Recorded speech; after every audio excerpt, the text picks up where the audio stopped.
Okay, so we're going to start with Mexican independence. Mexico is going to get its independence from Spain in 1821. Spain had controlled that lower southwest area of what we know as the United States for a very long time.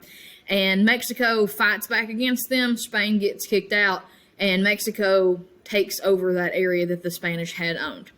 And Mexico realizes, if we're going to be a country, we're going to need to get our population up. Like, we're going to need more people to kind of help expand our territory.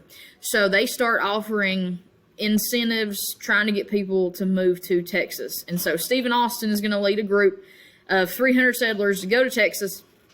And Mexico says, cool, y'all can come down here so long as you do two things. You agree to become a Mexican citizen, and you worship in the Roman Catholic Church. Like, those are not outrageous demands if you're trying to go down there and live in their territory.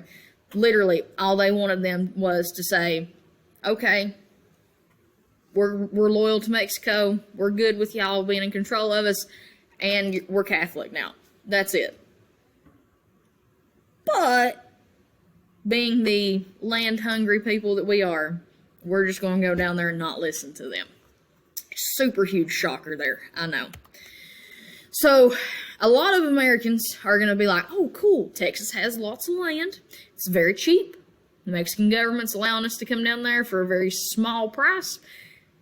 And maybe we don't really have to listen to them if we go down there, because Texas is a huge area. Like, can they really enforce these laws on us? So thousands of Americans are going to go down into Texas, and there's eventually going to be conflict. Spoiler alert, it's because we didn't follow the requirements that the Mexican government wanted us to in order to move down into Texas. So the big one was that a lot of them refused to convert to being Catholic. They were Protestants. They didn't want to convert to Catholicism. There's different belief systems in that, and so they refused to. They also owned a lot of slaves. Like, Texas has very good farmland. It's very, rich soil, very good place to grow cotton and things. And so a lot of farmers took their slaves out there, and Mexico's not cool with that because they had outlawed slavery years before. So this is going to cause Mexico to be like, y'all didn't listen to us. Like, you wouldn't become Catholic. You refused to say you were loyal to Mexico, and you brought slaves in here, and we don't agree with slavery. So Mexico starts banning American settlement in 1830. But Americans are going to American, and they ignore that and continued to come down into Texas and settle in this area, despite Mexico saying, y'all can't come here anymore. And so this is going to lead to some big issues. So Mexico's going to get a new leader, and I really love to say his name. So in 1833, Antonio Lopez de Santa Anna is going to become president of Mexico. He is a terrible person. He turns it into a dictatorship where he is the sole one in charge. He's technically called a president, but, dude will straight up murder you if you don't do what he tells you to do. He's very vicious.